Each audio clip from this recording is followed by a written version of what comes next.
Okay, so rocker arm adjustment. This is on a big block Chrysler, okay? So on this big block Chrysler, this thing's gonna have adjustable rockers because they're roller tip, and then we did a roller cam that with hydraulic roller lifters.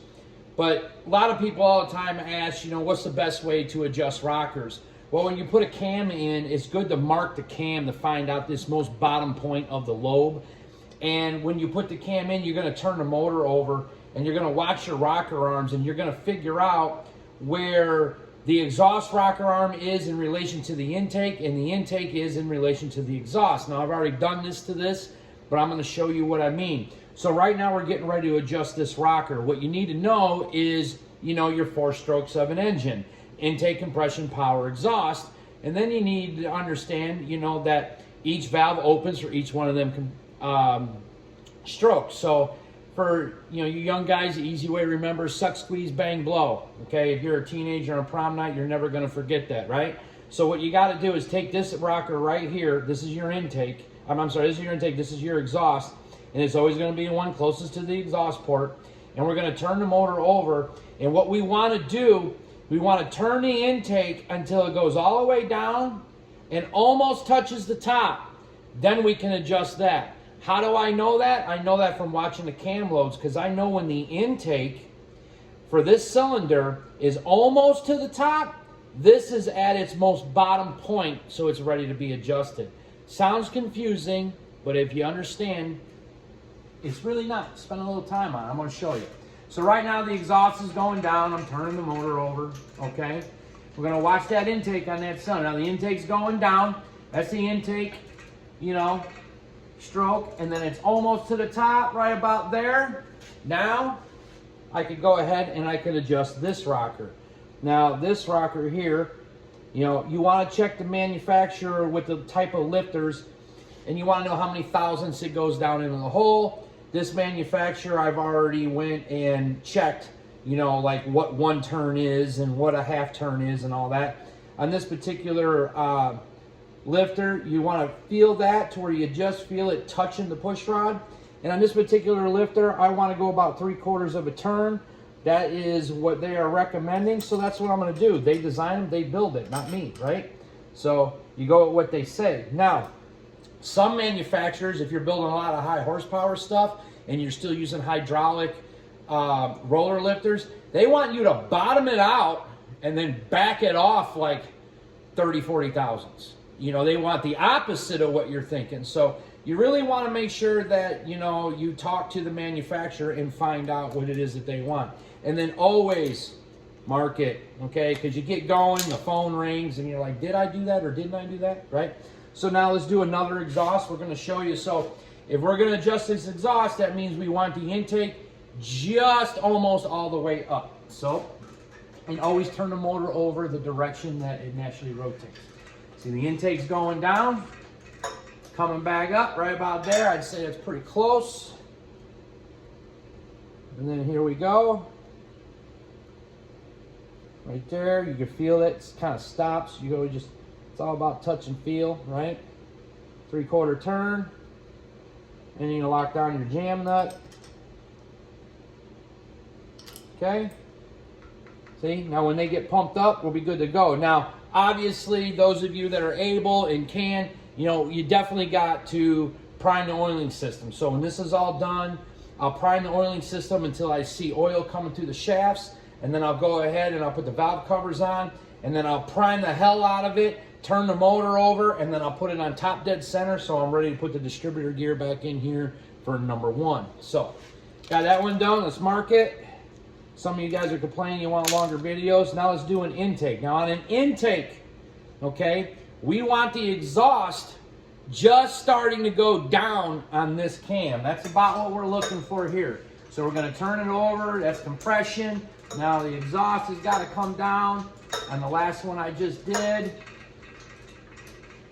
right about there. Now I know right about there is damn close to the bottom circle of the intake. So you guys, I know it may sound confusing to some. I've had to teach a couple people, and it takes a little bit, you know, to learn it, to get all the the rhythm in your head, you know, where it needs to go in order to get these damn rocker arms adjusted.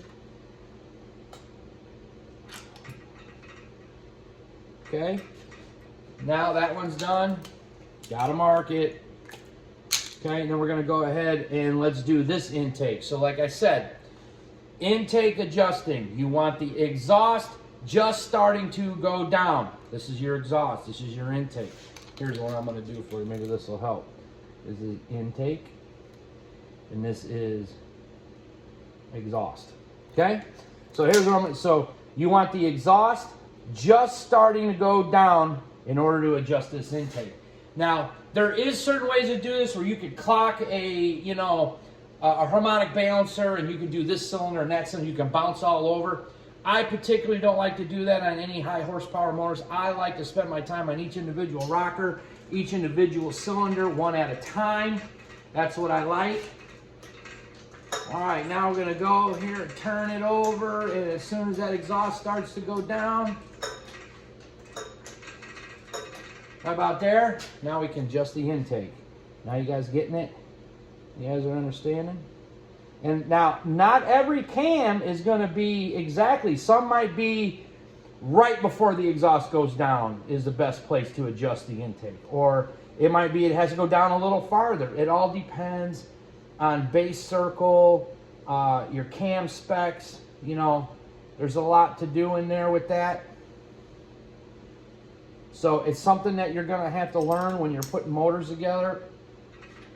This is the best way for me because I do so many different cams.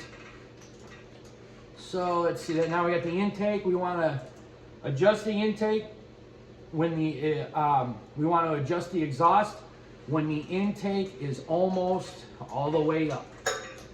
Okay. Right about there. I'd say I got a little bit more than the intake would be closed. Back it off. Oh, back it off. Now, I'm not using my fancy T-handle tool because I'm trying to be not in the way of the camera here. See that? And not everybody has them, so I'm trying to show you guys how to do it in your garage. So you see it there, just like that. 3/4 turn. It's not about the turn, it's about how many thousandths with that pitched thread and everything is what's important. So there you go. These are done. Customers will be happy. Got a bad boy roller cam. These rockers are only 1.5 ratio. These are not 1.6. Those you want to know what the difference is. When you look here where this adjuster is, so like on a shaft rocker, if this was a 1.6, this would be moved in. So the adjuster would be moved in. And what that does is it changes the fulcrum and you would get more lift. Good rule of thumb, just stick it in your head that a 1.6 is going to add on average 40 thou lift, depending on how big your cam is, and you know, that'll change. So whenever you look at a cam card and let's say it says lobe lift 332, I'm just saying, right? You take that 332 times 1.6 and that will be your lift here. We did in, next time that I make push rods and I do push rod length, we'll go ahead and we'll show you how to do that. So peace. Enjoy your weekend.